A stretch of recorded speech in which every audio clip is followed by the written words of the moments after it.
ಇಲ್ಲೇ ಆಕ್ಚುಲಿ ನಮ್ಮ ಕುರುಕ್ಷೇತ್ರದ 100 ದಿನದ ಒಂದು ಅವಾರ್ಡ್ ಕೂಡ ತಗೊಂಡಿದ್ದು. ಶೀಲ್ಡ್ಗಳು ನಮ್ಗೆ ಏನು ಅನಿಸ್ತೀವಿ. 1 ನಿಮಿಷ ರಚನಾ, ನೀನು ತೀರ್ಸ್ತಾ ಇದ್ರೆ ಮಾತಾಡೋಕ್ಕಾಗಲ್ಲ ತಂದೆ, ತಡಿಯೋ ತಂದೆ. ಏನಕ್ಕೆ ಅಂದ್ರೆ ಒಬ್ಬ ಕಲಾವಿದನಿಗೆ ಶೀಲ್ಡ್ ಅನ್ನೋದು ತುಂಬಾ ಮುಖ್ಯ. ಅದು ಯಾಕಂದ್ರೆ ಯಾವಾಗಲೂ ಅದನ್ನ ನೋಡ್ತಾ ಇರ್ತೀವಲ್ಲ, ಹೌದಪ್ಪ ಇನ್ನೊಂದ್ಸಲಿ ಈ ಥರ ತಗೊಳ್ಳೋಣ ಅಂತ. ಆದರೆ ಇವತ್ತು ಒಂದೇ ಹೇಳ್ತೀನಿ, ಮೊದಲನೇ ಸಿನಿಮಾಯಿಂದ ಹಿಡಿದು ಇವತ್ತವರೆಗೆ ನಾನು ಮುನಿರತ್ನ ಅವ್ರನ್ನ ನೋಡ್ಕೊಂಡು ಬೆಳೆದಿರೋದೇ ಅಷ್ಟೇನೆ. ಯಾಕಂದರೆ ಅವ್ರು ಯಾವುದಕ್ಕೂ ಮಾತಾಡಲ್ಲ, ಯಾವುದಕ್ಕೂ ಕೇಳಲ್ಲ. ಈಗಾಗಲೇ ಅಶ್ವಥ್ ಸರ್ ಹೇಳ್ತಾ ಇದ್ರು, ಪ್ರೊಡ್ಯೂಸರ್ಗೂ ಸರಿ, ರಾಜಕೀಯಕ್ಕೂ ಸರಿ, ಸ್ನೇಹಕ್ಕೂ ಸರಿ. ಸರ್ ಅದೆಲ್ಲದಕ್ಕಿಂತ ಸರ್ ಮಾತಿಗೂ ಸರಿ ಸರ್. ಯಾಕಂದರೆ ಮುನಿಯವ್ರ ಹತ್ರ ಮಾತು ಕೊಟ್ಟು ನಾವೆಲ್ಲ ನಿಂತ್ಕೊಳ್ಳೋಕ್ಕಾಗಲ್ಲ.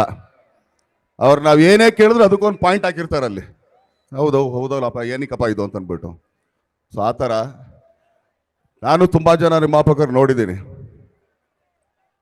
ಆದರೆ ಇವ್ರು 10 ಕಟ್ಟೋ ಬದಲು ಬರೀ ಒಂದೇ ಮುತ್ತು ಕಟ್ತಾರೆ. ಯಾಕಂದ್ರೆ ಅವ್ರು ಸಿನಿಮಾಗಳು ಮಾಡಿದ್ದ ನೀವೆಲ್ಲ ನೋಡಿರ್ಬೋದು. ಆದರೆ ಇವತ್ತು ಅವ್ರಿಗೆ ಗೊತ್ತಿಲ್ಲ. ಈಗ ಆ್ಯಕ್ಚುಲಿ ಅವ್ರಿಗೆ ಹೇಳ್ತೀನಿ ಸ್ಟೇಜ್ ಮೇಲೆ, ಅವ್ರ ಮೊದಲನೇ ಸಿನಿಮಾ ಒಂದು ಆಂಟಿ ಪ್ರೀತ್ಸೆ ಅಲ್ವಣ. ಅದಕ್ಕೆ ಗಾಂಧಿನಗರದಲ್ಲಿ ಸಂತೋಷ್ ಲಾಡ್ಜ್ ಅಂತ ಇದೆ, ನಮ್ಮ ವಾಸವರೇ ಅದಕ್ಕೆ ನಿರ್ದೇಶಕರು. ಅವಾಗ ನಾನು ಎತ್ಕೊಂಡೋಗಿ ಫೋಟೋ ಕೊಟ್ಟಿದ್ದೀನಿ, ಇಲ್ಲ ಅಂತಲ್ಲ. ಏನಕ್ಕೆ ಕೊಟ್ಟಿದ್ದೆ ಅಂದರೆ ಅವಾಗ ಪಾಪ ಎಲ್ಲ ಸೆಲೆಕ್ಟ್ ಆಗೋಗಿದ್ರು. ಅವ್ರು ಹೇಳಿದ್ರು ಇಲ್ಲ ದರ್ಶನ್ ಎಲ್ಲ ಸೆಲೆಕ್ಟ್ ಆಗ್ಬಿಡೋದು. ಸರಿ ಸರ್ ಪರವಾಗಿಲ್ಲ, ಇಲ್ಲ ಅಂದ್ರೆ ನೀನು ಫಸ್ಟ್ ಪಿಕ್ಚರಲ್ಲೇ ನಾನು ಆ್ಯಕ್ಟ್ ಮಾಡ್ತಿದ್ದೆ ನಾನು ಆಂಟಿ ಪ್ರೀತ್ಸಲ್ಲಿ. ಒಳ್ಳೇದಾಯ್ತು.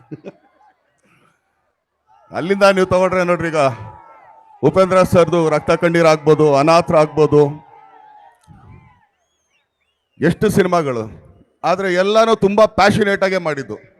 ಯಾಕಂದರೆ ಸಿನಿಮಾ ಅನ್ನೋದು ಅವ್ರಿಗೊಂಥರ ಪ್ಯಾಷನೇಟ್. ಅದು ಇಲ್ಲಾಂದರೆ ಕುರುಕ್ಷೇತ್ರ ಅಂತ ಸಿನಿಮಾ ಮಾಡ್ತಾ ಇರಲಿಲ್ಲ. ನಾನು ಸುಮಾರು ಸಲ ಕೇಳಿದೆ, ಇಷ್ಟೊಂದು ಖರ್ಚು ಮಾಡ್ತಿದೆಯಲ್ಲ, ನಿನಗೆ ಗ್ಯಾರಂಟಿ ಇದೆಯಾ ಅಂತ.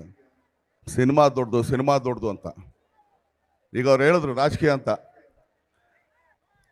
ಒಬ್ಬ ಅಣ್ಣನಾಗಿ, ಆತನಿಗೊಬ್ಬ ತಮ್ಮನಾಗಿ ಅವ್ರು ಯಾವಾಗ ಕರೆದ್ರು ಕೂಡ ನಾನು ಇಲ್ಲ ಅಂತ ಹೇಳಲ್ಲ. ಅವ್ರು ಯಾವತ್ತು ಆಮೇಲೆ ಎಲ್ಲ ಬರೀ ನೆಕ್ ಮೂಮೆಂಟಲ್ಲಿ ಹೇಳ್ತಾರೆ. ಅದು ಕೂಡ ಹೇಳ್ತೀನಿ, ಕೇಳಿಸ್ಕೊಳ್ರಿ. ನಾನೆಲ್ಲೋ ಅಲ್ಲೆಲ್ಲೋ ಪಾಪ ಯಾರಿಗೋ ಕ್ಯಾಂಪೇನಿಂಗ್ ಮಾಡ್ತಾ ಇರ್ತೀವಿ. ನಾಳೆ ಬಂದ್ಬಿಡ್ಬೇಕು ನಾನು ಹೇಳ್ಬಿಟ್ಟಿದ್ದೀನಿ ಟಕ್, ನಾವು ಕೇಳಿಸ್ಕೊ, ಇನ್ಯಾರಿಗೋ ಕೊಟ್ಟಿದ್ದೆ ಪಾಪ, ಅವ್ರಿಗೇನೋ ಸಬ್ಬು ಬೇಳೆ ಓಡ್ ಬರ್ತೀನಿ ನಾನು. ಯಾಕಂದರೆ ಆ ಥರದೊಂದು ಸ್ನೇಹ ಬಾಂಧ ನಮ್ಮದು. ಹಂಗನ್ಬಿಟ್ಟು 24 ಗಂಟೆ ನಾವೇನು ಫೋನಲ್ಲೂ ಇರೋಲ್ಲ, ಯಾವತ್ತೋ ಒಂದಿನ. ಈಗ ಇವತ್ತು ನೋಡ್ರಿ ಕರೆಕ್ಟಾಗಿ ಏನಕ್ಕೆ ನಾನು ಮುನಿರತ್ನ ಅವ್ರನ್ನ ಒಂದು ಅಪ್ರಿಷಿಯೇಟ್ ಮಾಡ್ತೀನಿ ಅಂದರೆ, ನೀನು ಬೇಗ ಎಲ್ಲ ಬರಬೇಡಪ್ಪ, ಕರೆಕ್ಟಾಗಿ 10:30 ನೀನು ಇಲ್ಲಿರಂಗೆ ನೋಡ್ಕೊ ಅಂತ ಅಂದ್ಬಿಟ್ಟು ಕರೆಕ್ಟಾಗಿ 10:30ಗೆ ನಾನು ಕರೆಸ್ಕೊಂಡ್ರು. ಯಾಕಂದ್ರೆ ಆ ಟೈಮಿಂಗ್ ಪಂಚಾಲಿಟಿ ಮುನಿರತ್ನ ಅವ್ರ ಹತ್ರ ಇದೆ. ಅದು ಯಾವುದೇ ಕೆಲಸದಲ್ಲಿ ಆಗ್ಬೋದು.